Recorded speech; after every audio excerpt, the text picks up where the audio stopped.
Hello, my name is Talia Tello.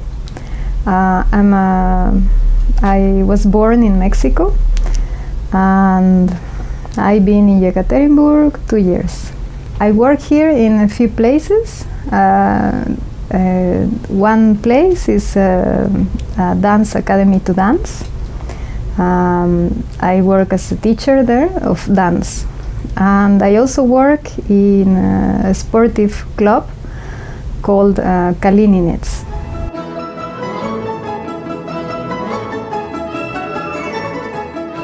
I think my Russian students are very patient with me. I teach for them salsa, and yeah, it's been fun, interesting to teach, because of course for Russian people it's not so natural to dance this way, to feel the rhythm of the drums in this way, which is very different from the Russian culture or traditional dances. There is an important aspect of our Latin dances, and that's the isolation of different body parts and how you coordinate them, how you bring them in harmony, and that's like the body language of certain tropical dances or Latin American dances. And that's where there is a big difference between the dance, for instance, let's say, I don't know, like traditional Russian dances or these more Slavic dances, and the dances we dance there.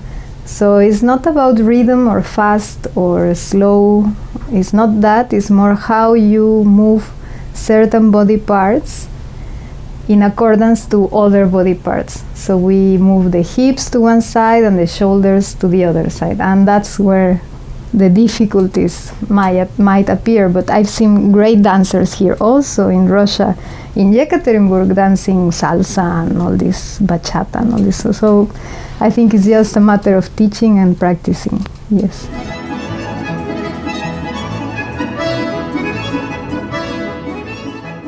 Mexico of my childhood was a social democratic country, and we always had Russia, or the Soviet Union at that time, as a big friend. My first encounter with Russian culture was through ballet, because I went to the ballet school when I was small, and I could see all the videos of the wonderful Soviet stars of Kirov ballet at that time and the Bolshoi ballet, and for me it was like, wow, Russia is like a god because it creates the most wonderful ballerinas in the world, and artistically for me was like that place.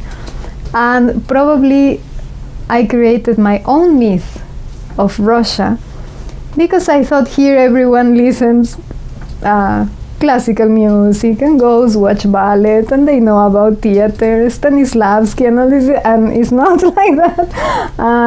I have never heard music from that period that was not classical, and once I came here to Russia, my husband teach me, no, but this is what we heard in the TV, and I hear all these songs like ding ding, like whatever songs, like pop or and I was a little bit disappointed. Oh, yes, so it's just a few people who listen classical music and watch ballet. Oh, all right.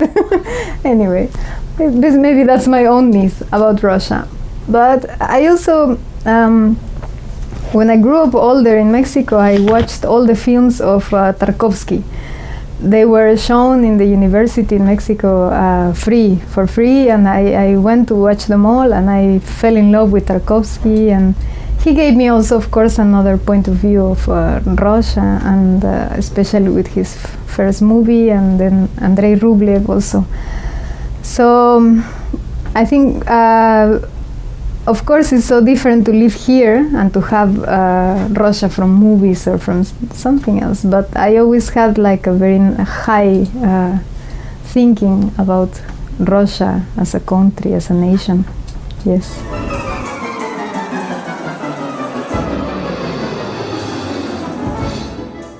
I like grechka. Grechka is buckwheat and it's fantastic. I love it. I eat it every day.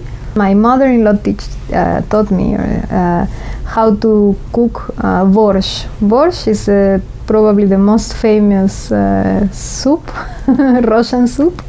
To serve it, you have to put a spoon of smetana, which is a sour cream, and maybe some greenery on top.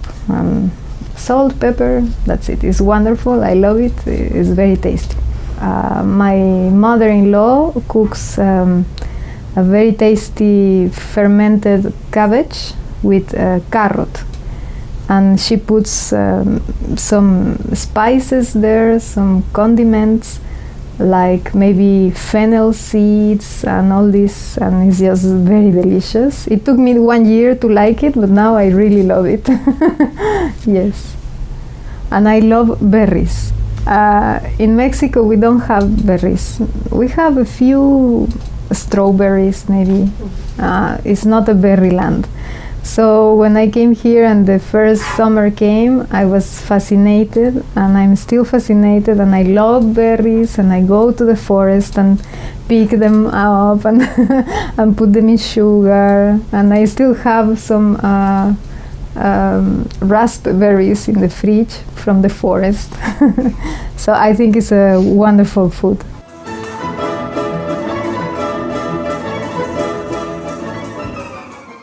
I think Yekaterinburg is very beautiful in summer when there is so much green everywhere. Everything blossoms. I was also very impressed the first spring. Like, wow, what happened?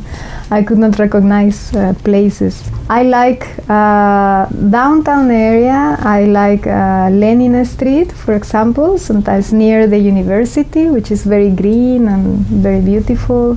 My favorite building is Dom Sebastianova. Something I would like to have in Mexico, for example, that I have here. To start with, tramvai. Tramvai, I think we don't have those. We had them in Mexico City, maybe at the beginning of last century, and then they discontinued them, they stopped them. And I think they are an amazing addition to any city. Maybe open river like here. That's also very nice about Yekaterinburg. We also don't have such canals in Mexico City. They are all the rivers are like under the streets. Here is very nice because you have rivers and little bridges and you can cross, and it gives a little bit of romantic touch to the city.